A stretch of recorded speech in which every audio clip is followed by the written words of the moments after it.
మనము ఈరోజు ధ్యానించవలసిన వాక్య భాగంలోకి మనం వెళదాం. కీర్తనల గ్రంథము 5వ అధ్యాయము 1వ వచనంలో ఒక విషయాన్ని ఇక్కడ తెలియజేస్తూ ఉన్నారు. యెహోవా, నా మాటలు చెవినబెట్టుము, నా ధ్యానము మీద లక్ష్యముంచుము. నా రాజా, నా దేవా, నా ఆర్తధ్వని ఆలకించుము, నిన్నే ప్రార్థించుచున్నాను. యెహోవా, ఉదయమున నా కంఠస్వరము నీకు వినబడును. ఉదయమున నా ప్రార్థనని సన్నిధిని సిద్ధము చేసి కాచి ఉందును.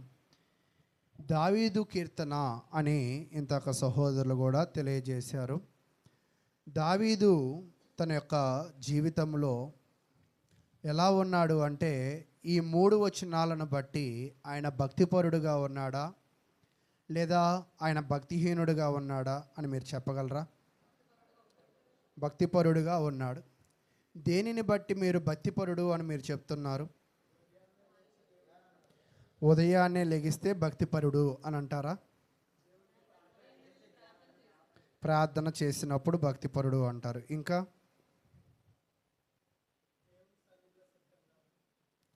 వాస్తవానికి ఈరోజు క్రైస్తవులమైన మనతో పాటు అన్ని రకాల జనులు కూడా ఉదయమే లెగుస్తూ ఉంటారు. పేపర్ వేసేవాళ్ళు పేపరు, పాలు వేసేవాళ్ళు పేపరు, పాలు వేసేవాళ్ళు పాలు, వాకింగ్కి వెళ్ళే వాళ్ళు వాకింగు, ప్రతి పని చేస్తూ ఉన్నారు. కానీ భక్తిపరులు చేయవలసిన పనిని గురించిన విషయం ఇక్కడ తెలియజేస్తూ ఉన్నాడు. ఏమిటి అంటే, ఉదయం లెగడమే కాదు, కానీ ఉదయం లేచిన భక్తిపరుడు తను ప్రార్థనాపరుడుగా ఉండాలి. అతడు వాక్యమును ధ్యానించే వ్యక్తిగా ఉండాలి. ఈరోజు క్రైస్తవులుగా పిలువబడుతున్న మనము క్రైస్తవులమని చెప్పుకొనుచు ప్రార్థన చేసుకొనని క్రైస్తవులు కూడా ఈరోజుగా మనం ఉన్నాం. బైబిల్ కూడా ధ్యానించని క్రైస్తవులుగా కూడా మనమైతే ఉంటూ ఉన్నాం. కానీ పాత నిబంధన మొదలుకొని క్రొత్త నిబంధన వరకు భక్తిపరులు అంటే అర్థం ఏమిటి అంటే, ప్రార్థనలో వెళ్ళి కూర్చునే వ్యక్తులను భక్తిపరులు అక్కడ అనడం లేదు. ఎవరిని అంటూ ఉన్నాడు అంటే భక్తిపరులు అని, ప్రార్థనాపూర్వకముగా వారి యొక్క రోజుని ప్రారంభించిన వారిని భక్తిపరులుగా మనం చూస్తూ ఉన్నాం. అయితే ప్రియులారా, ఈరోజు నేను పట్టుదల అనే విషయము మీద వాక్యాన్ని మీకు తెలియజేస్తాను. పట్టుదల అనే విషయము మీద వాక్యాన్ని మనం ధ్యానించుకుంటూ మనం ముందుకు వెళదాం. పట్టుదల అంటే ఏమిటి అనుకుంటున్నారు? పట్టుదల అంటే అర్థం ఒకవేళ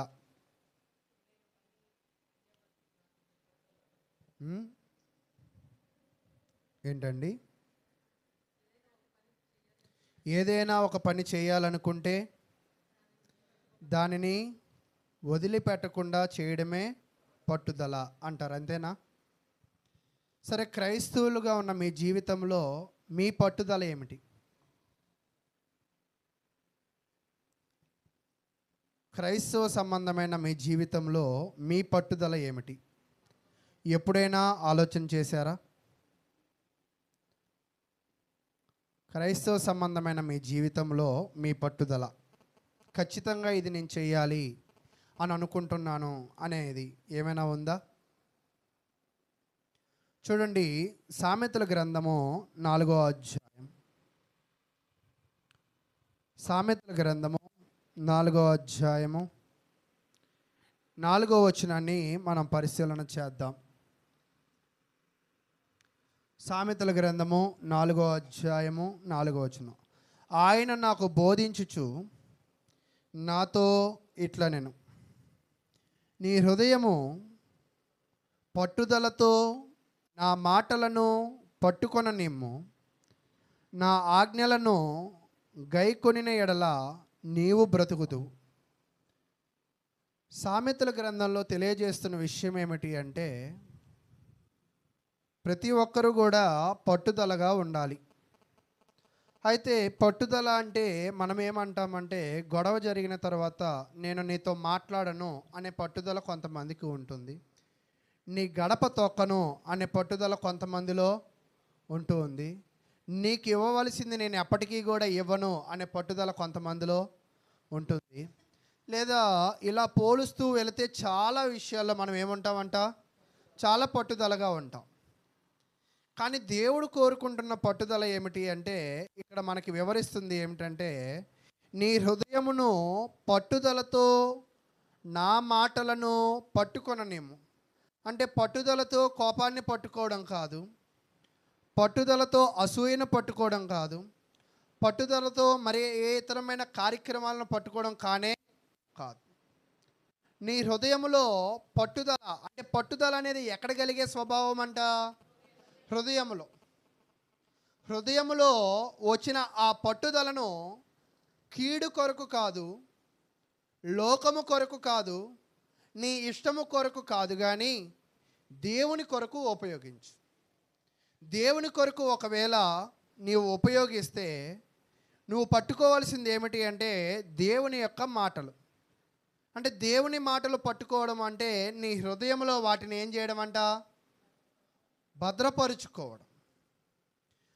అయితే పట్టుదలతో దేవుని మాటలు హృదయంలో ఉంచుకోవడం మాత్రమే కాదు, కానీ తర్వాత ఒక విషయాన్ని చెప్తున్నాడు. నా ఆజ్ఞలను గైకొనిన ఎడల నీవు బ్రతుకుదువు. ఈరోజు నీ జీవితంలో పట్టుదలతో ఏం చేయాలంటే వాళ్ళ మీదో వీళ్ళ మీదో కాదు కానీ నిరూపించుకోవడము. పట్టుదలతో నువ్వు చేయవలసిన పని ఏమిటి అంటే దేవుని మాటలను పట్టుకోవాలి ముందుగా. ఆ పట్టుకున్న హృదయములో ఉన్న మాటలు బట్టి మనం ఏం చేయాలంట, జీవించాలి అని తెలియజేస్తున్నారు. చూడండి, ఆదికాండము మీరు తీయవద్దు, కానీ 11వ అధ్యాయంలో జనులందరూ కూడా ఏం చేశారంటే చాలా పట్టుదలతో ఉన్నారు. పట్టుదలతో ఉండి ఏం చేయాలనుకున్నారంటే ఒక గోపురం కట్టుకోవాలనుకున్నారు. గోపురం కట్టుకోవాలనుకున్నారు, కానీ కట్టుకోగలిగారా? కట్టుకోలేకపోయారు. అంటే ఒక్కోసారి మనం కొన్ని పట్టిన పట్టు సరైన విధంగా చేయలేం. కాబట్టి మన జీవితంలో దేని విషయంలో పట్టుదలగా ఉండాలో ముందు నేర్చుకోవాలి. దేని విషయంలో పట్టుదలగా ఉంటే మనకి ప్రయోజనమో మనం ముందు బాగా నేర్చుకోవాలి. దేవుడైతే ఏం చెప్తున్నాడంటే పట్టుదలగా పట్టుకోవాల్సిన విషయము దేవుని మాటలు. ఆ మాటల ప్రకారంగా జీవించినట్లయితే నీవు బ్రతుకుదువు. అంటే దేవుని మాటలను పట్టుకుంటేనే నీ బ్రతుకు, దేవుని మాటలు పట్టుకుంటేనే నీ జీవితం అని చెప్తున్నాడు. అంతేనా? ఒకవేళ పట్టుకోకపోతే ఒక విషయం చెప్తున్నాడు. చూడండి, కీర్తనల గ్రంథము 1వ అధ్యాయం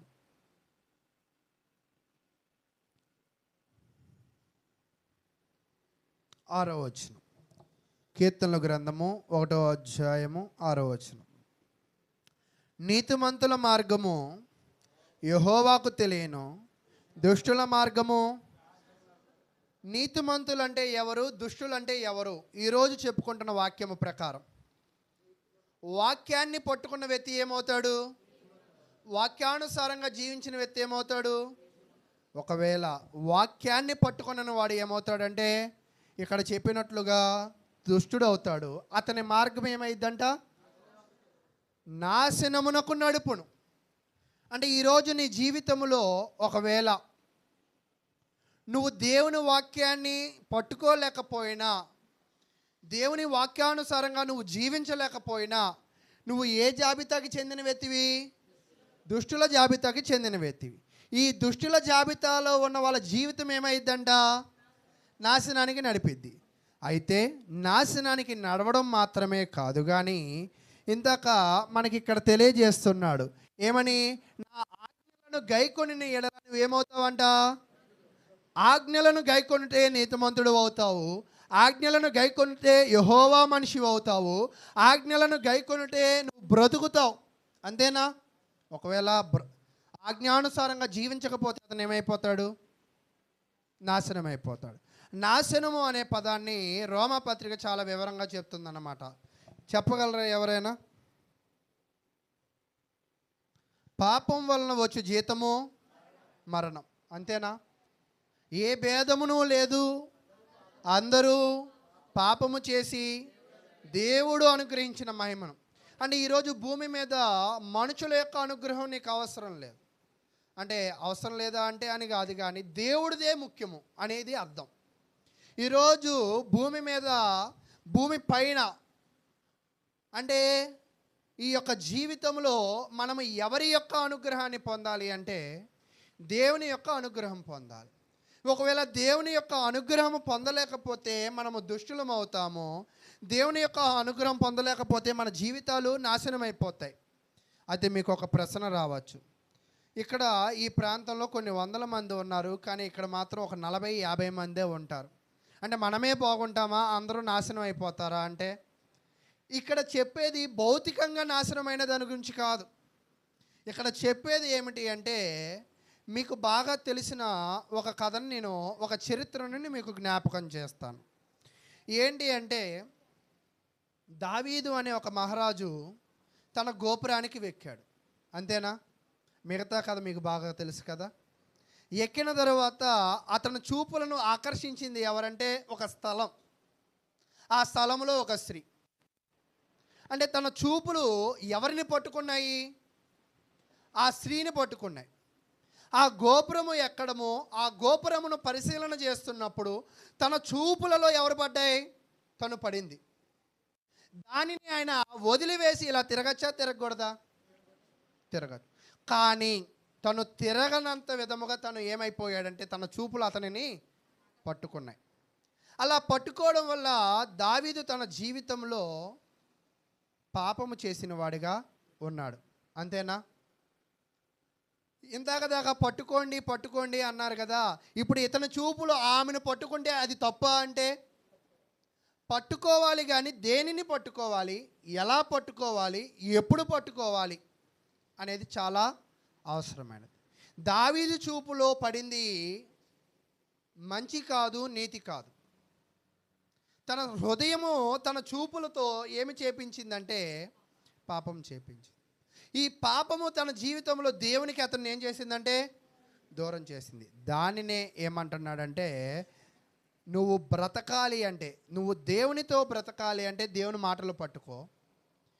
దేవునితో దూరంగా ఉండాలి అంటే నువ్వు పాపాన్ని పట్టుకో. ఈరోజు మనము దేవునితో బ్రతకాలి అంటే, దేవునితో మన సాంగత్యము ఉండాలి అంటే మనము వాక్యమును ఖచ్చితంగా పట్టుకోవాలి అని వాక్యం తెలియజేస్తుంది. చూడండి, సామెతల గ్రంథము 7వ అధ్యాయం. సామెతల గ్రంథము 7వ అధ్యాయము 2వ వచనాన్ని నేను తెలియజేస్తూ ఉన్నాను. సామెతల గ్రంథము 7వ అధ్యాయం 2వ వచనం. నా ఆజ్ఞలను నీవు మనసును నుంచుకొని ఎడల. ఇందాక దావీదు హృదయంలో తను ఏం ఉంచుకున్నాడు?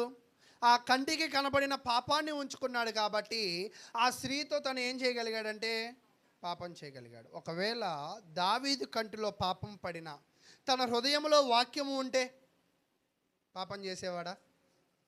చేసేవాడు కాదు. అందుకే ఇక్కడ ఏం చెప్తున్నాడంటే, నా ఆజ్ఞలను నీవు మనసును నుంచుకొని ఎడలా, నీ కనుపాప వలె నా ఉపదేశము కాపాడిన ఎడలా నీవు బ్రతుకుదువు. జనరల్గా మన శరీరంలో ఉన్న కొన్ని అవయవాల ఉపయోగము అవి ఉండగా మనకు అర్థం కాదు.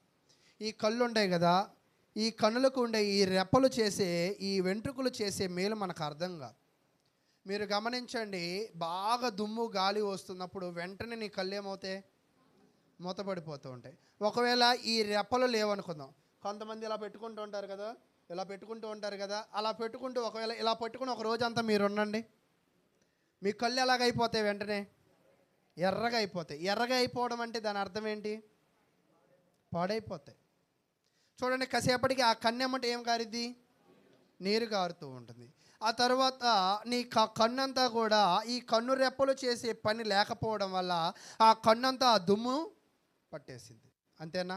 ఈ కన్నుకి కన్ను రెప్ప దుమ్ము పడకుండా సురక్షితముగా ఈ కన్నుగుడ్డుని ఎలాగ ఉంచిద్దో, మానవ జీవితము బ్రతకాలి అన్నా, మానవ జీవితము సుఖంగా ఉండాలి అన్నా, మానవ జీవితానికి కనురెప్ప ఏంటి అంటే దేవుని యొక్క వాక్యం. ఈరోజు దేవుని వాక్యమును మనము ఎలాగ వింటున్నాము అనేది చాలా అవసరమైన ప్రశ్న. చాలామంది కూడా దీనిని పట్టుకోవడంలో నిర్లక్ష్యపు వైఖరి కలిగి ఉన్నారు. దీనిని అనుసరించడంలో అశ్రద్ధ కలిగి ఉన్నారు. ఒకవేళ నువ్వు అశ్రద్ధగా ఉన్నా, ఒకవేళ నువ్వు నిర్లక్ష్యంగా ఉన్నా, నువ్వు దానివైపు సరైన వైఖరి లేకపోయినా కూడా నీ ఆత్మ సంబంధమైన జీవితం ఏమవుతుంది అంటే దెబ్బతింటుంది అని దేవుని వాక్యం అయితే తెలియజేస్తుంది. అయితే ప్రియులారా, నేను ఈరోజు ఒక చరిత్రను మీకు తెలియజేస్తాను. ఏమిటి ఆ చరిత్ర అంటే చూడండి, 1 సమూయేలు గ్రంథము 7వ అధ్యాయం. ఈ 7వ అధ్యాయంలో కన్నుకి కన్నురెప్ప ఎలాంటిదో, మానవ జీవితానికి వాక్యము ఎలాంటిదో, ఇశ్రాయేలు ప్రజలకి కూడా ముఖ్యమైనది ఒకటి ఉంది. ఏమిటో అనే దానిని మనము ఈరోజు ధ్యానిస్తూ ముందుకు వెళదాం. 1 సమూయేలు గ్రంథము 7వ అధ్యాయము 1వ వచనం నుంచి మనము పరిశీలన చేద్దాం. అంతటా కిర్యతయీము వారు వచ్చి యెహోవా మందసమును తీసుకుని పోయి కొండయందుండే అబీనాదాబు ఇంట చేర్చి దానిని కాపాడుటకై అతని కుమారుడైన ఎలియాజరును ప్రతిష్ఠించిరి అని చెప్తున్నారు. ఇక్కడ ముగ్గురు వ్యక్తుల పేర్లు, ముగ్గురు వ్యక్తుల జీవితాలు కనపడుతున్నాయి. ఎవరు ఆ ముగ్గురు అంటే, ముందుగా అబీనాదాబు, తర్వాత ఎలియాజరు. వారికి ప్రధాన యాజకుడు ఎవరంటే, వారికి ప్రవక్త ఎవరంటే సమూయేలు. ఈ ముగ్గురు. ఇక్కడ జరుగుతున్న పరిస్థితి ఏమిటి అంటే మీకు ఇంతకే చెప్పా, కన్నుకి కనురెప్ప ఎంత సురక్షితమో, మనిషి జీవితానికి వాక్యం ఎంత సురక్షితమో, ఇశ్రాయేలు ప్రజలకి కూడా చాలా విలువైన వస్తువు ఏదైనా ఉన్నది అంటే మందసం. ఈ మందసము అనేది, ఆ మందసానికి ఉన్న ప్రాధాన్యత ఏమిటి అంటే, మందసము దేవుని మహిమకు గుర్తు. మందసము దేనికి గుర్తంట? దేవుని మహిమకు గుర్తు. ఈ మందసము ఇప్పుడు వీళ్ళ దగ్గర లేదు. ఇది ఎవరో కొండ దగ్గరికి వెళ్ళిపోయింది. వెళ్ళిపోయి ఎంతకాలం అయింది అంటే ఇంచుమించుగా 20 సంవత్సరాలు అయింది. 2వ వచనం. మందసము కిర్యతయీములో నుండి నుండిన కాలము 20 సంవత్సరములాయెను. ఇశ్రాయేలీలందరూ యెహోవాను అనుసరింప దుఃఖించుచుండగా మీరు గమనించినప్పుడు ఈరోజు ఏంటంటే టెక్నాలజీ ద్వారా ఈ ఫోన్లు వచ్చాయి. ఒకవేళ నీవు నేను దూరంగా ఉన్న వీడియో కాల్ ద్వారా మాట్లాడుకోగలుగుతున్నాం. ఒకవేళ 20 ఏళ్ల క్రితం ఇలా ఉందా ఈ టెక్నాలజీ? ఒకవేళ చచ్చిపోతుంటే అమ్మ ఒకసారి చివరి చూపు వీడియో కాల్ చూపించండి అనడానికి అప్పుడు అవకాశం ఉందా? ఒకవేళ ఇప్పుడైతే అవకాశం ఉంది, అంతేనా? అలాగే ఇశ్రాయేలు ప్రజలు కూడా సురక్షితంగా ఉండాలి అంటే వాళ్ళు దేవునిని ఖచ్చితంగా ఆరాధించాలి. దేవునిని ఆరాధించాలి, మందసము వాళ్ళ దగ్గరే ఉండాలి. కానీ మందసము లేకపోతే దేవునిని ఆరాధిస్తారా? ఆరాధించరు. ఇంతకుముందు కాలంలో మీకు రేషన్ షాపులో కిరోసిన్ అమ్మేవాళ్ళు. ఇప్పుడు అమ్ముతున్నారా? ఇంతకుముందు ఎందుకు అమ్మారు, ఇప్పుడు ఎందుకు అమ్మట్లా? అప్పుడు దీపాలు బుడ్డీలు ఉండేవి. మనిషి జీవనంలో ఆ కిరోసిన్ ఒక భాగం. ఇప్పుడు ఎందుకు లేదు అంటే, ఇప్పుడు కిరోసిన్తో పని లేదు, ఎలక్ట్రిసిటీ వచ్చేసింది కదా. అలాగే కొన్ని అవసరమైనవి ఉంచుతారు, కొన్ని అవసరం లేనివి తీసేస్తారు. కానీ ఇశ్రాయేలు ప్రజలకు వాళ్ళ జీవితంలో అవసరమైనది ఏమిటి అంటే మందసం. ఇప్పుడు ఆ మందసం వాళ్ళ దగ్గర లేదు. మందసము వాళ్ళ దగ్గర లేకపోతే వాళ్ళు దేవునిని ఆరాధించడం ఏం చేశారంట? ఇప్పుడు మీకు కిరోసిన్ అవసరం లేదు, ఎందుకని? దీపం లేదు కదా. అలాగే వీళ్ళు మందసము లేదు కాబట్టి దేవునిని ఆరాధించడం ఏం చేశారంట? మానేశారు. అంటే వస్తువు ఉంటేనే దానికి తగ్గ కార్యాచరణ ఉంటుంది. ఇంత నేను కూడా అనుకుంటూ ఉన్నా, మన దగ్గర అన్ని ఎలక్ట్రికల్ బళ్ళు అయిపోయాయి. గబుక్కుని అద్దెకి వెళ్ళాలన్నా కూడా ఆ బళ్ళు ఛార్జింగ్ పెట్టడానికి స్థలాలు పెట్టుకోవాలి అని అనుకున్నా. ఒకవేళ మన దగ్గర అన్ని పెట్రోల్ బళ్ళు అయితే పార్కింగ్ అవసరం లేదు, ఛార్జింగ్ పెట్టుకోవడానికి స్టేషన్ అవసరం లేదు, అంతేనా? అలాగే ఇప్పుడు వీళ్ళ పరిస్థితి కూడా ఏంటంటే, మందసం ఉంటే దేవునిని ఆరాధించేవాళ్ళు. ఇప్పుడు మందసం లేదు కదా, దేవునిని ఆరాధించడం ఏమైపోయింది? వదిలేస్తారు. ఎంతకాలం? 20 సంవత్సరాలు. ఏమైద్ది? చాలామందికి కూడా వచ్చే ప్రప్రదమైన ప్రశ్న, ఆదివారం ఆరాధన వదిలేస్తే ఏమైద్ది? వాళ్ళ జీవితంలో కూడా మందసం వదిలేయడం వల్ల వాళ్ళు ఏమైపోయారంటే వాళ్ళు దుఃఖాక్రాంతులు అయిపోయారు. అంటే బాధల్లోకి వెళ్ళిపోయింది వాళ్ళ జీవితం. అంటే ఈ 20 ఏళ్ళ జీవితంలో నిజంగా వాళ్ళు సంతోషపడ్డ రోజులను మనకు ఎక్కడా కనపడట్లా. ఈరోజు ప్రార్థనలో కూడా మనం ఎందుకు కూర్చోవాలి, దేవుని సన్నిధానానికి ఎందుకు రావాలి, దేవునిని ఎందుకు ఆరాధించాలి అంటే మనము సంతోషంగా ఉండాలన్నా, మనము సమాధానంగా ఉండాలి అన్నా, మన జీవితాలు బాగుండాలంటే ఖచ్చితంగా దేవునిని ఆరాధించాలి. అది దూరం అవ్వచ్చు, అది నష్టం అవ్వచ్చు, అది భారం అవ్వచ్చు, వీటన్నిటిని కూడా మీరు పరిగణలోకి తీసుకోకూడదు. కేవలం ఆరాధించడం మాత్రమే తీసుకోవాలి. యాకోబు గురించి ఒక విషయాన్ని చెప్తాడు. ఏంటి ఆ విషయం అంటే అక్కడ చాలా చక్కటి మాటను తెలియజేస్తూ ఉంటాడనమాట. చూడండి, ఆదికాండం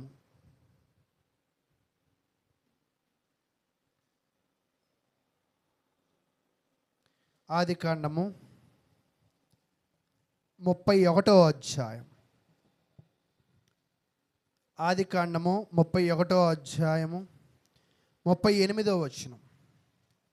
ఈ 20 ఏండ్లు నేను నీ యొద్ద నుండిని, నీ గొర్రెలలోనైనను మేకలలోనైనను ఈచుకొని పోలేదు, నీ మంద పొట్టేలను నేను తినలేదు, దుష్ట మృగముల చేత చీల్చబడిన దానిని నీ యొద్దకు తేక ఆ నష్టము నేనే పెట్టుకుంటుని. ఎవడి కోసం పెట్టుకున్నాడు ఈయన?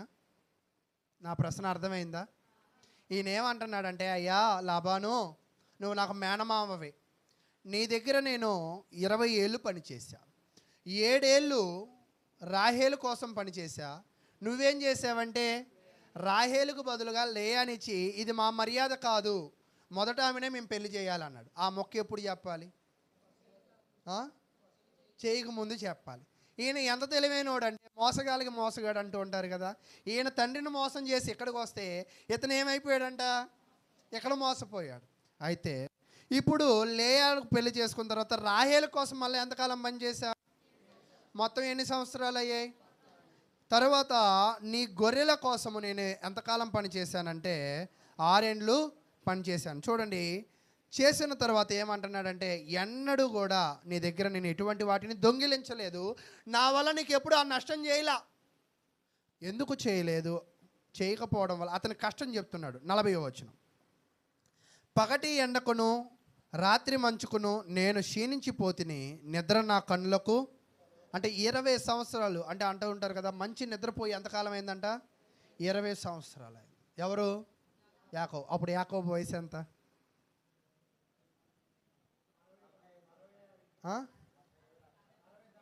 60 దాటే ఉంటుందా? 60 దాటే ఉంటుంది. ఆయన వయసు 96 ఏళ్ళు. ఆయన యొక్క తాత వాళ్ళ నాన్నగారు ఊరి నుంచి వచ్చినప్పుడు ఆయన వయసు 76 ఏళ్ళు. 1 సంవత్సరం ప్రయాణం అయ్యింది. 77 ఏళ్లకు ఎవరి దగ్గరికి వచ్చాడు? లాబాను దగ్గరికి వచ్చాడు. లాబాను దగ్గరికి వచ్చిన తర్వాత నిజంగా ముసలోడు వయసులో ప్రేమించాడా? చాలామంది అంటూ ఉంటారు, ఈ వయసులో ఇతనికి పెళ్ళి అవసరమా అంటారు. ఇప్పుడు యాకోబుకు కూడా ఎన్నో వయసులో పెళ్లి చేసుకున్నాడు? 77 ఏళ్ల వయసులో మనసు పడ్డాడు. ఎవరి మీద? రాహేలు మీద. పెళ్ళి ఎప్పుడు జరిగింది? 77కి 14 కూడాలి. 77కి 10 కూడితే 87, 87కి 4 కూడితే 91. అంతేనా? అంటే 76 ఏళ్ల వయసులో అనుకున్నాడు ఏమని? ఈ అమ్మాయిని పెళ్లి చేసుకోవాలని. ఎప్పుడైంది ఆ పెళ్ళి? ఎంతకాలం? నిజంగా అందరూ అబ్రహాం గురించే చెప్తాడు, కానీ అబ్రహాం మనవడు కూడా చాలా విశ్వాసం కలిగినోడే. నిజంగా పొందాలనుకునేది పొందేదాకా ఏం చేశాడు ఆయన? పట్టుదలగా ఉన్నాడు. అయితే పట్టుదలతో ముసలోడైనప్పటికీ కూడా 91 ఏళ్ళు ఇంచుమించుగా అప్పుడు పెళ్లి చేసుకున్నాడు. ఓకేనా? పెళ్లి చేసుకుని ఒక 6 ఏళ్ళు కష్టపడ్డాడు. ఇంచుమించుగా 97 ఏళ్ళు అంటే 20 ఏళ్ళు ఆయన మేనమావ దగ్గర పనిచేశాడు. పని చేసిన తర్వాత ఏమంటున్నాడంటే, నాకు నిద్ర లేదు, ఎన్ని ఎండ కురిసిన ఎండ రోజులు, ఎన్ని మంచు కురిసిన రాత్రులు, ఎన్ని చలి రాత్రులు నేను గడిపానో నాకు తెలుసు. ఎంత బాధపడుతున్నాడు కదా. దీనికి ముందేమన్నాడో తెలుసా? ఆదికాండము 29వ అధ్యాయం. ఆదికాండము 29వ అధ్యాయము 20వ వచనాన్ని మనం పరిశీలన చేద్దాం. యాకోబు రాహేలు కోసం 7 సంవత్సరములు కొలువు చేసెను, అయినను ఏంటంట 91 సంవత్సరాలు పనిచేసినప్పటికీ కూడా ఆ వయసులో వచ్చి పనిచేసి అతడు ఆమె ప్రేమించుట వలన అవి అతనికి కొద్ది దినములుగా, అంటే ఆ ఎండ, ఆ వాన, ఆ చలి, ఆ మంట, ఆ బాధ, ఆ రోజులు ఆయనకి ఎలా ఉన్నాయంట? కొద్దిగా ఉన్నాయి. ఎందుకు? ప్రేమ బట్టి. ఈరోజు నిజముగానే దేవుని మీద నీకు ప్రేమ ఉంటే, యాకోబు పట్టుదలతో రాహేలు కోసం ఎంత కష్టపడ్డాడో, దేవుని మీద నీకు ప్రేమ ఉంటే వాక్యం కోసం అంతే పట్టుదలగా నువ్వు పని చేయాలి. అయితే ఇక్కడ కూడా గమనించినప్పుడు 1 సమూయేలు గ్రంథము 7వ అధ్యాయంలో జరుగుతున్న పరిస్థితి ఏమిటి అంటే, వీళ్ళకి దేవుని మీద ప్రేమ లేదు, దేవుని యొక్క మనసం మీద పట్టుదల లేదు కాబట్టి 20 ఏండ్లు దానికి ఎలా ఉన్నారంట, దూరంగా ఉన్నారు. అయితే ఇప్పుడు వీళ్ళ జీవితం అంతా కూడా చీకటి కమ్మింది, వీళ్ళ జీవితం అంతా కూడా బాధలు కమ్మిన తర్వాత ఇక్కడ జరుగుతున్న విషయం చూద్దాం. 1 సమూయేలు గ్రంథము 7వ అధ్యాయము 3వ వచనాన్ని మనం పరిశీలన చేద్దాం. సమూయేలు ఇశ్రాయేలులందరితో ఇట్లనెను. అప్పుడు సమూయేలు వయసు ఎంత ఉండొచ్చు? ఆయన వృద్ధుడు మాట ఇప్పుడు ఎవరు వింటున్నారంట? మూర్ఖులు వింటున్నారు.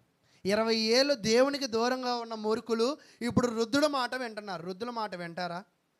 ఒక్కోసారి ఇప్పుడు ఒకవేళ నేనున్నాను అనుకో కదా, మా పిల్లలు ఎంత ఉన్నారు కదా, ఒకవేళ వాళ్ళని నేను భయపెట్టి కొట్టాను అనుకుందాం కాసేపు, ఒక 20 ఏళ్ళ తర్వాత తారుమారు అవుతుంది.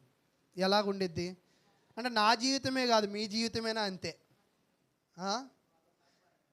ఇప్పుడు నువ్వు భయపెడతావు దేనిని బట్టి? నీకున్న వయసు బట్టి, నీకున్న బలాన్ని బట్టి, సంపాదించాన్ని పాలు పెట్టి పెంచుతున్నావు కాబట్టి. రేపు ఆడు పెద్దోడు అవుతాడు, అప్పుడు నువ్వేమవుతావు? ముసలోడు అవుతావు. అంటే అప్పుడు నీ బలం ఏమైద్ది? ఆడి బలం ఏమైద్ది? తర్వాత ఆడి చేతిలో కర్ర ఉండిద్దో ఏముండిద్దో అనేది మనకు తెలియదు. అది నువ్వు చేసిన పని బట్టి, వాడికున్న కోపాన్ని బట్టి అది ఆధారపడి ఉండిద్ది. అంతేనా? ఇక్కడ ఒక వృద్ధుడి మాట వీళ్ళు ఎందుకు వింటున్నారంటే, వీళ్ళు ఇప్పుడు చాలా బాధలో ఉన్నారు కాబట్టి వింటున్నారు. ఒకవేళ బాధలో లేకపోతే నువ్వు చెప్తే వినేది. ఒక్కోసారి కడుపు రగిలిపోతూ ఉంటుంది ఇక్కడ కూర్చున్నప్పుడు.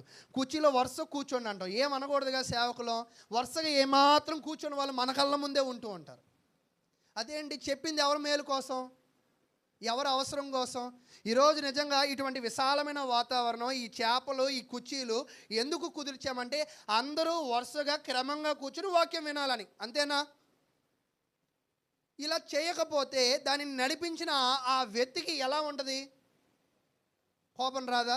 పొరపాటున ఏదైనా అంటే, యేసుపాదం గారు ఉన్నప్పుడే బాగుంది, ఇతను వచ్చాక అలా. ఈ మాటలు కాదు, భక్తి మాటలు మాట్లాడుకోవాలి మనం. మనము వాక్యములో అభివృద్ధి పడే పనులు చేయాలి, విశ్వాసంలో అభివృద్ధి పడే పనులు చేయాలి. యాకోబు ఆ మంచుకి ఎండకి తడిచినా కూడా తాను సంపాదించుకోవాలనుకుంది ఎవరిని?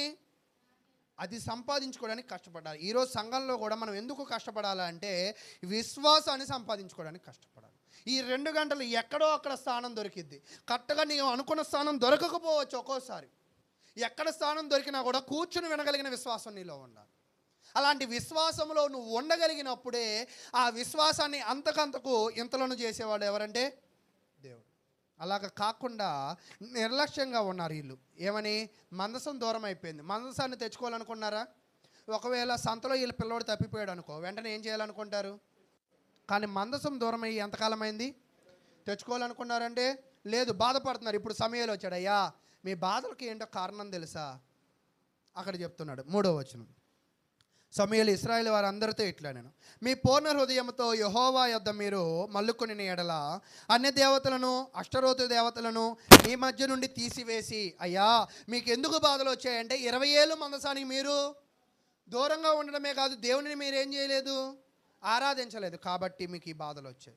బాధలు రావడానికి ఇంకో కారణం ఏంటంటే, నీతి దూరంగా ఉన్నప్పుడు పాపం ఏమైందంట? దగ్గర అయింది. ఇప్పుడు మీకు ఏ పాపము దగ్గర అయింది అంటే, అష్టరోతు దేవతలు మీ మధ్యన ఉన్నారంటే బొమ్మలు వచ్చి మన ఇంట్లో ఉంటాయా? బొమ్మలు వచ్చి వాటంతటికి వాటిని నడుచుకొని వస్తాయి. వాటిని తెచ్చేది ఎవరు? మనమే తెచ్చుకుని అక్కడ పెట్టుకుని. అంటే మీరు మందసము దూరం చేసుకుని విగ్రహాలను తెచ్చుకుని పూజిస్తున్నారే, ఆ విగ్రహాలు మీకు మంచి చెయ్యం. ఈ 20 ఏళ్ళు చూశారుగా మీ బ్రతుకులు ఎలాగ ఉన్నాయి, మీ జీవిత విధానాలు ఎలాగ ఉన్నాయి. ఒక మనిషి బ్రతకాలి అంటే పట్టుదలతో ఏం పట్టుకోవాలని చెప్పాడు? సామెతల గ్రంథం 4వ అధ్యాయంలో పట్టుకోవాలి, గైకొనాలి, అనుసరించాలి, అప్పుడు అవి నిన్ను కనుపాపవలే కాపాడతాయి. ఒకవేళ పట్టుకోకపోతే, అనుసరించకపోతే, వాక్యం చెప్పే నేనేనా, వాక్యం వినే నీవేనా? తప్పు చేస్తే దేవుని విషయంలో తప్పే, ఒక్కోసారి నువ్వు చేసేది నీకు రైట్ అనిపించవచ్చు, నేను చేసేది నాకు రైట్ అనిపించవచ్చు. కానీ నువ్వు చేసేది నీకు రైటు, నేను చేసేది నాకు రైట్ కాదు. మనము చేసేది ఎవరికి సరైనదిగా ఉండాలి? ఇప్పుడు వీళ్ళు ఏమనుకుంటున్నారంటే పోతే పోయింది మందసం అని అనుకున్నారు. కానీ వీళ్ళకి బుద్ధి ఎప్పుడు వచ్చిందంట? సమూయేలు అనే ఒక వృద్ధాప్యంలో ఉన్న ఒక వ్యక్తి చెప్పినప్పుడు. వీడు ముసలోడు, వీడు చెప్తాడు, ఇలాగే నొసుకుతాడు, వీడితో అదే తలనొప్పి అని అనుకుంటే. నిజంగా కొన్ని ఇళ్లల్లో ముసలోని పిచ్చదిట్లు తిడుతూ ఉంటారు. అది మా ఇల్లే కావచ్చు, అది మీ ఇల్లే కావచ్చు, అంతేనా? వాళ్ళకి విలువ ఎవరో వాళ్ళ మాటకి అసలు దిక్కు మొక్కే ఉండదు. ఎప్పుడు అంటే చెప్పేవాళ్ళు కూడా ఎలా చెప్పాలంటే సమూయేలు పనికిమాలిన మాటలు చెప్పాలి, పనికిమాలిన విషయాలు చెప్పాలి. ఆయన ఏం చెప్పాడో తెలుసా? పౌలు గారు 4 బలిపీఠాల మీద ప్రతి దేవుడికి బలిపీఠాలు కడతారు. ఒక బలిపీఠం ఉండేది, తెలియబడని దేవుడు అని ఉంటుంది. అప్పుడు పౌలు వచ్చి ఏమంటాడంటే, ఈ తెలియబడని బలిపీఠముకి ఒక దేవుడు ఉన్నాడు, అది నేను చెప్పనా అన్నాడు. అప్పుడు వాళ్ళు విన్నారు. అంటే తెలియని విషయాలను, ఉపయోగపడే విషయాలను చెప్తే వింటారు. అలా కాకుండా ముచ్చట్లు, ఊసులు, ఆరాలు చెప్తే ఎవరికి వినే ఓపిక ఈ రోజుల్లో? వినేవాళ్ళు ఉంటారు, అది వేరే బృందం.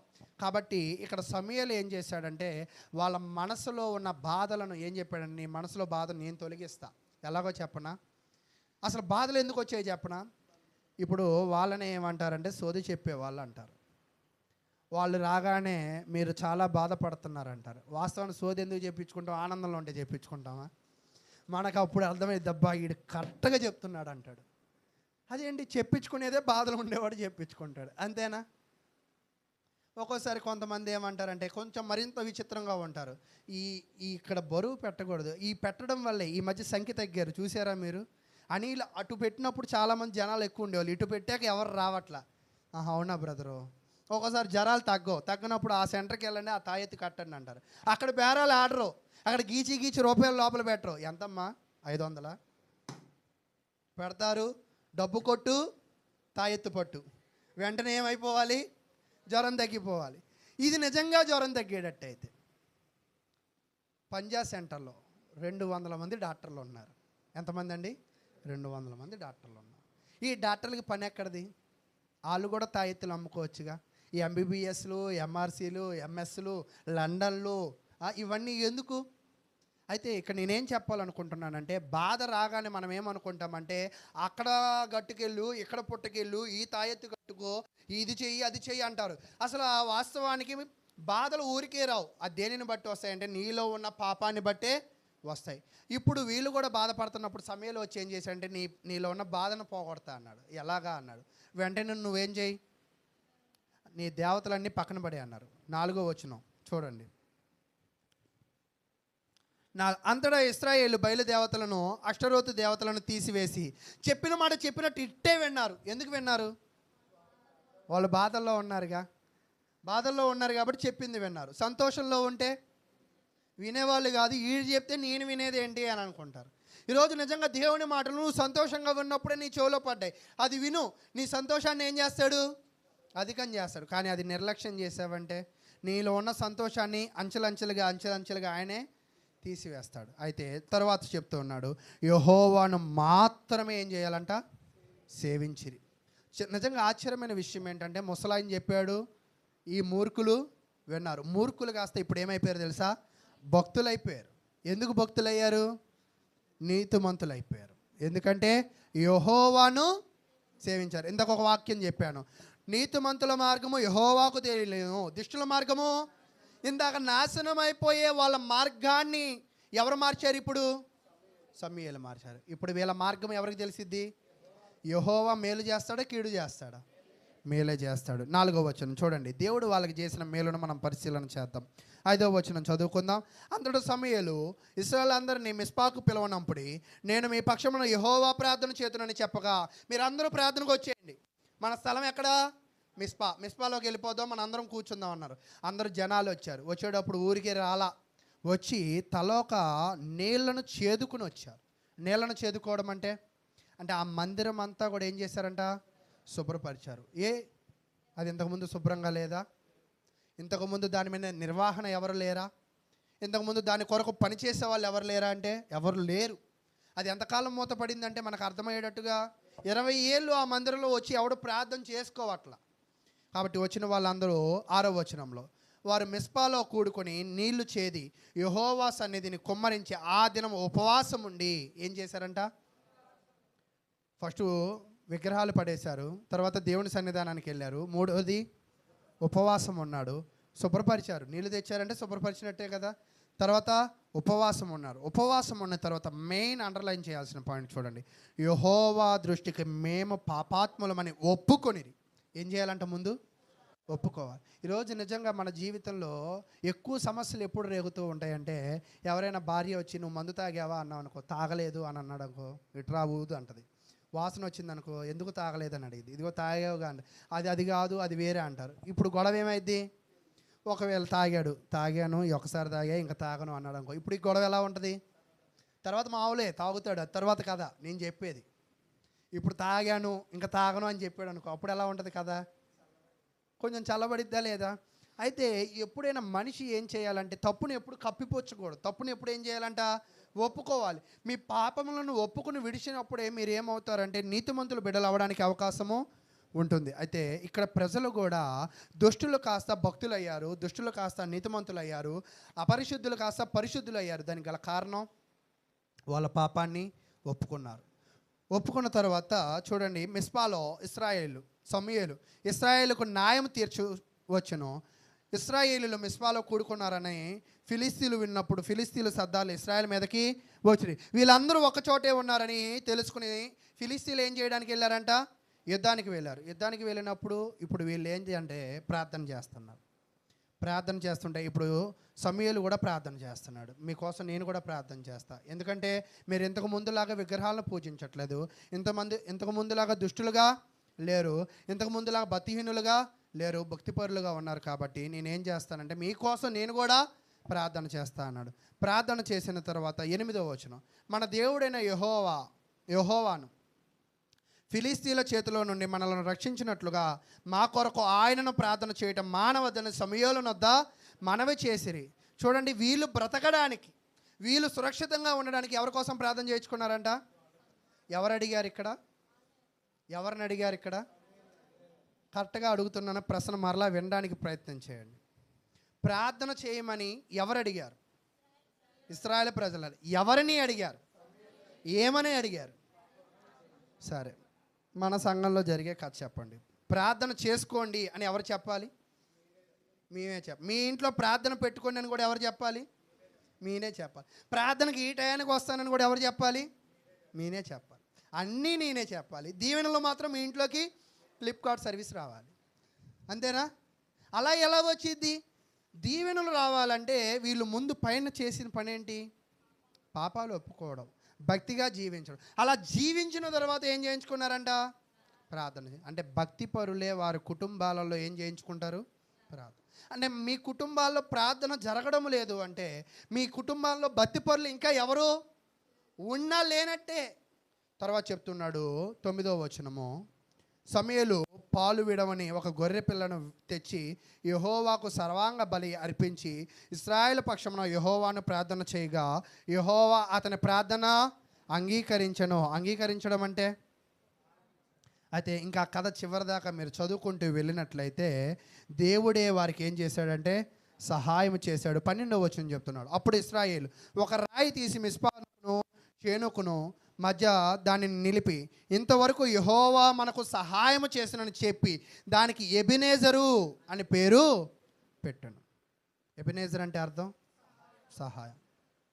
అలాగే ప్రియులారా, ఈరోజు దేవుడు కూడా నీ జీవితంలో కూడా దేవుని సహాయము ప్రతి ఒక్కరికి కావాలి. నాకు అవసరం లేదు అనడానికి ఎవరికి అవకాశమే లేదు. మనందరికీ దేవుని సహాయము కావాలి. అయితే దేవుని సహాయము నీవు నేను పొందాలంటే చేయవలసిన పని ఏమిటంటే మనలో పాపాలు తీసుకువేసుకోవాలి, మనం పాపాత్ములను ఒప్పుకోవాలి.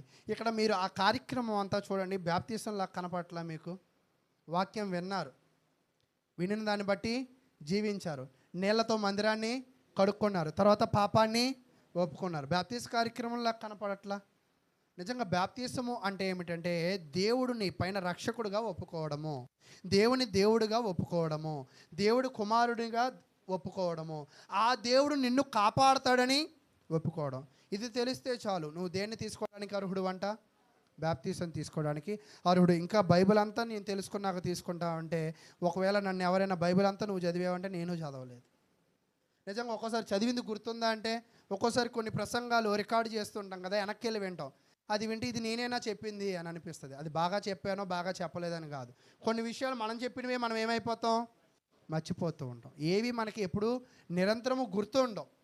గుర్తున్న వేరకు ఈరోజు తీసుకున్న నిర్ణయాన్ని బట్టి మనము జీవించేవారిగా ఉండాలి. కాబట్టి నీ జీవితంలో నువ్వు ఎలాగ ఉండాలంటే, అక్కడ యాకోబు పట్టుదల చూసాం పెళ్లి విషయంలో, ఇశ్రాయేలు ప్రజల పట్టుదల చూసాం దేవునిని ఆరాధించే విషయంలో.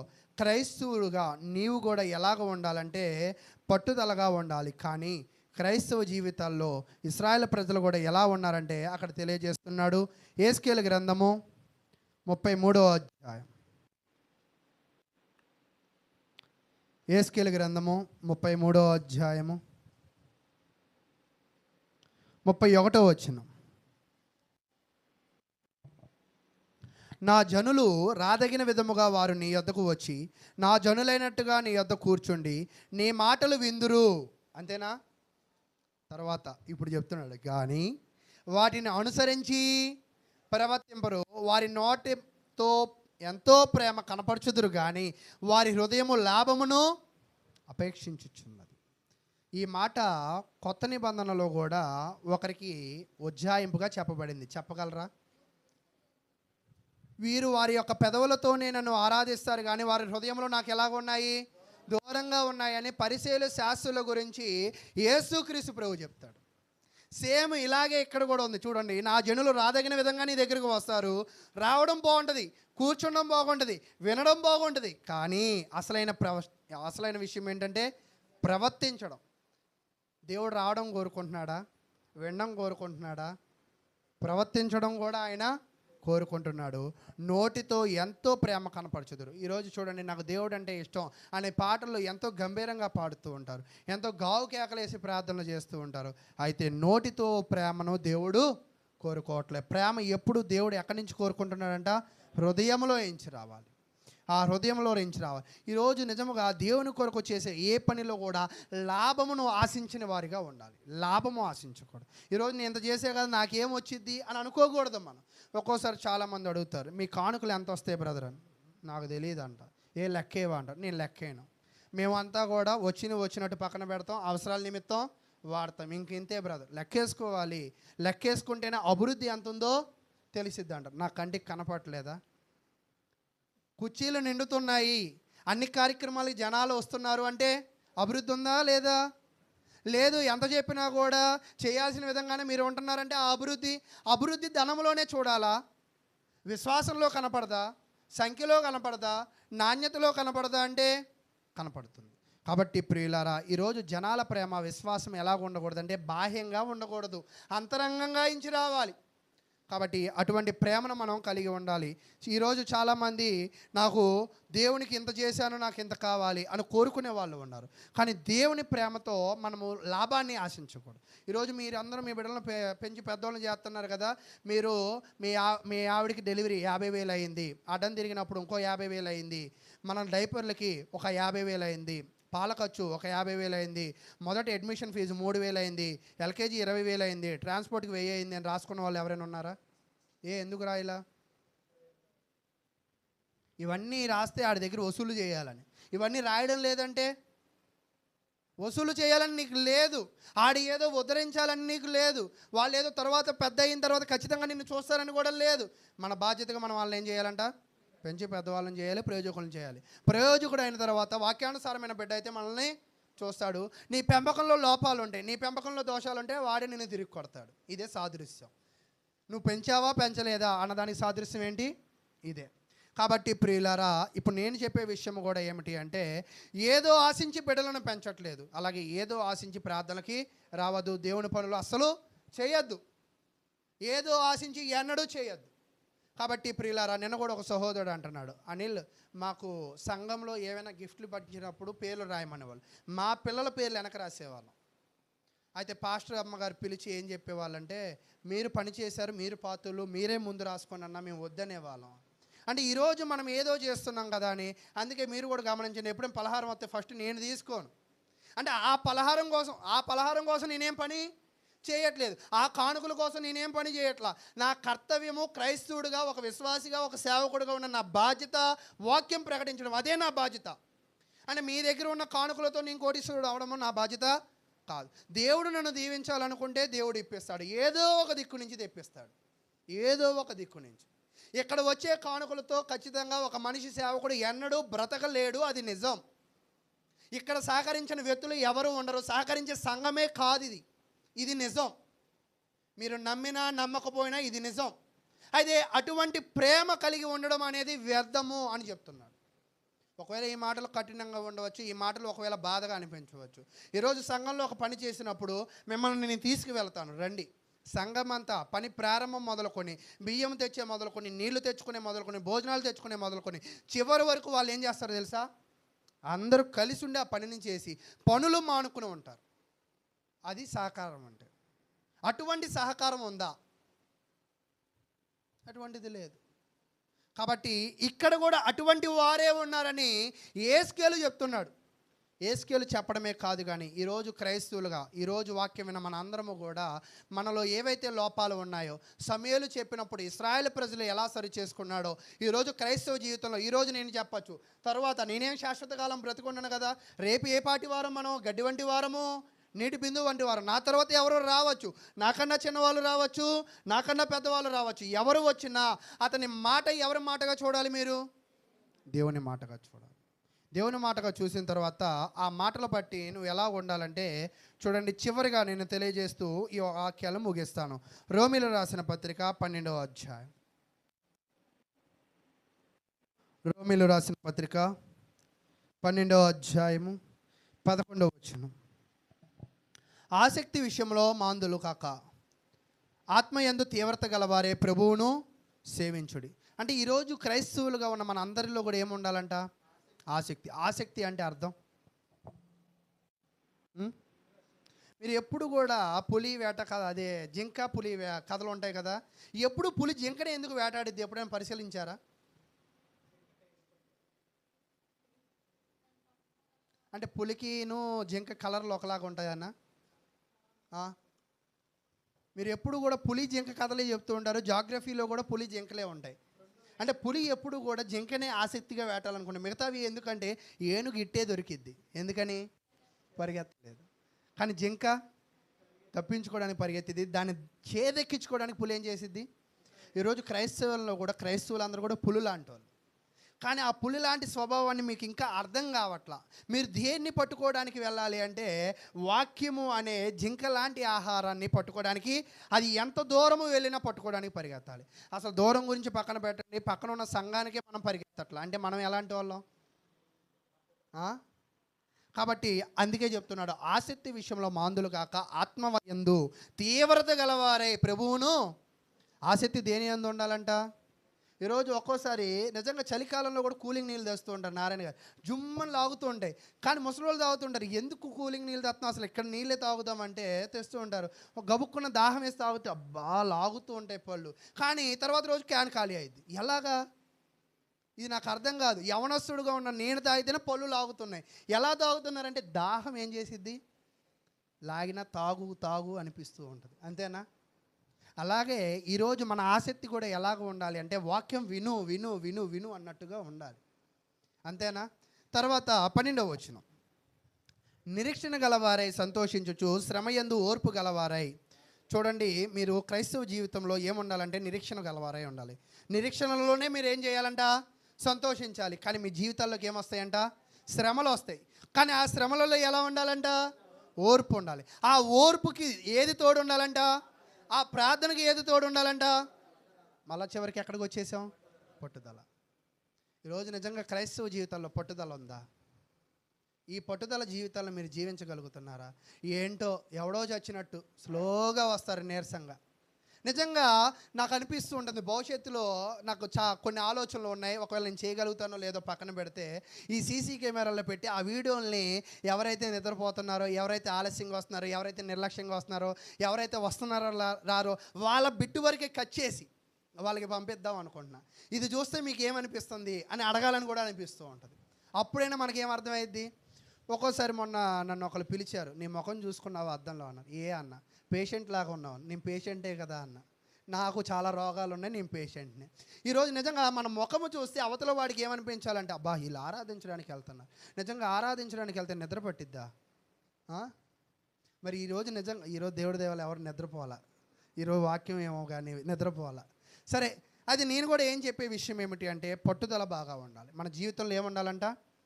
పట్టుదలతోనే యాకోబుకి పెళ్లి దొరికింది, పట్టుదలతోనే ఇశ్రాయేలు ప్రజలకి దేవుని కృప దొరికింది. అదే పట్టుదల నీలో కూడా ఉండాలి. క్రైస్తవ జీవితంలో ఖచ్చితంగా శ్రమలు వస్తాయి, క్రైస్తవ జీవితంలో సమస్యలు వస్తాయి, శోధనలు వస్తాయి. వాటన్నిటినీ పట్టుదలతో ప్రార్థన చేసి దాని నుంచి ఏం చేయాలంట? తప్పించుకోవాలి. దాని కొరకు కొంచెం నువ్వు బాధపడాలి. అక్కడ యాకోబు ఎండకి ఎండాడు, వర్షానికి చలికి నానాడు, అయినప్పటికీ పట్టుదల ఏంటి? రాహేల్ని చేసి. ఈరోజు నిజంగా యవనస్తులు పిల్లలు ఉంటారు, చిన్న వయసులోనే పెళ్ళిళ్ళు చేసుకుంటారు. ఏంట్రా అంటే ప్రేమించానంటారు. అది కొన్ని కాలం ఆగచ్చుగా అంటే. నిజంగా ఈ యవనస్తుల్లో ఉన్న ప్రేమ క్రైస్తవుల్లో లేదు. చూడండి, చదువులు అవ్వకముందే, వయసు రాకముందే పెళ్ళిళ్ళు చేసుకుంటారు. నిజంగా యవనస్తులు ఫోన్లు చూడండి, ఇలా కళ్ళు మూసుకొని చాట్ చేసే వాళ్ళు కూడా ఉంటారు. అదేంటి ముఖం ఇటు ఉందిగా అంటే, ముఖం ఇటు ఉన్నా పర్లా, ఈ చేయి చెప్పేసిది ఏ ఎక్కడ ఉంది, బి ఎక్కడ ఉంది, సి ఎక్కడ ఉందని. అంటే అవతల వ్యక్తి మీద ఉన్న ప్రేమతో ఈ చేయి నొక్కేస్తూ ఉంటుంది అంతే. అంటే ప్రేమతో ఎక్కడున్నా కూడా చేతులు ఎవరి దగ్గర ఉన్నాయి, మనసు అంతా అక్కడ ఉంది.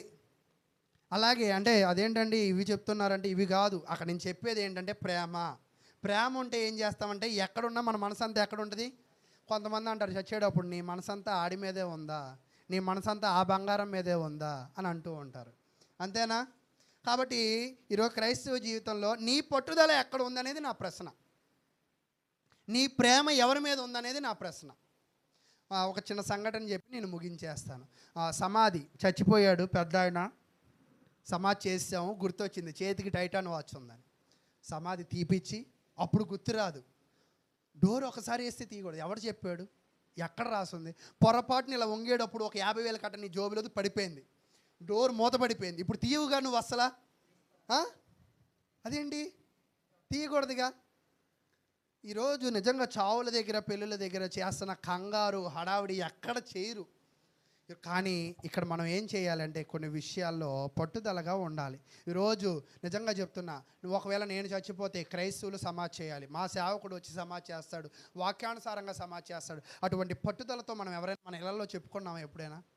ఈరోజు చచ్చిపోయిన తర్వాత అక్కడ ఎవరెవరో వస్తారు, మమ్మల్ని పక్కెళ్ళమంటారు, ఒక కోడిని తెస్తారు, ఒక కొబ్బరికాయ తెస్తారు, ఏదేదో చేస్తారు, 3 చుట్లు తిరగమంటారు, దేవుడి దయ వల్ల డాన్స్ వేయమంటే నేను వేయాలి. కాబట్టి అది వేయమనట్లేదు. అది నేను డాన్సర్నే, అది అప్పుడు ఇప్పుడు కాదు. ఒకవేళ ఎటో బెనిగిందంటే నడుము బెనిగిద్ది. కాబట్టి ఈరోజు క్రైస్తవ జీవితాలు ఎలాగ ఉన్నాయంటే, పట్టుదలతో విశ్వాసాన్ని పట్టుకోమంటే కోడిని పట్టుకుంటున్నారు, కొబ్బరికాయ పట్టుకుంటున్నారు, రకరకాల వాటిని పట్టుకుంటున్నారు. తిరిగి ఏదైనా అయితే మా మీద పోట్లాడుతున్నారు, కానీ దేవుని వాక్యాన్ని అయితే వాళ్ళు ఏం చేయట్లేదంట, పట్టుకోవట్లేదు. చివరిగా ఎఫెసీ రాసిన పత్రిక 6వ అధ్యాయము 18వ వచనం. ఎఫెసీలు రాసిన పత్రిక 6వ అధ్యాయము 18వ వచనం. సమయం అయిపోతుంది. చివరిగా ఈ వచనాన్ని చూసి ఈ వాక్యాన్ని ముగించుకుందాం. 6:18. ఆత్మ వలన ప్రతి సమయమందు ప్రతి విధమైన ప్రార్థనను విజ్ఞాపనను చేయొచ్చు, ఆ విషయమే సమస్త పరిశుద్ధుల నిమిత్తము పూర్ణమైన పట్టుదలతో. పట్టుదల కూడా ఎలా ఉండాలంట? కొంచెం ఉంటే కుదరదు. పరిపూర్ణంగా పట్టుదలతో విజ్ఞాపన చేయొచ్చు, మెలకుగా ఉండండి. అలాగే క్రైస్తవ జీవితంలో మీరు కూడా మెలకుగా ఉండండి, పట్టుదలగా ఉండండి, విశ్వాసంగా బ్రతకండి. ఖచ్చితంగా మేలైన వాటిని పట్టుకోండి. నన్ను అది అన్నాడు, నన్ను ఈ విధంగా ఇవి పట్టుకోవద్దు. పట్టుకోవాల్సింది ఏంటంట? దేవుని వాక్యం, దేవుని వాక్యం, దేవుని వాక్యం. ఎన్ని ఆప్షన్స్ పెట్టినా చివరికి పట్టుకోవాల్సింది ఏంటంట? దేవుని వాక్యమే. కాబట్టి ఆ వాక్యాన్ని మీరు అందరూ పట్టుకుని దేవుడు మిమ్మల్ని, మీ కుటుంబాలను దీవించాలని కోరుకుంటూ ఇప్పటి వరకు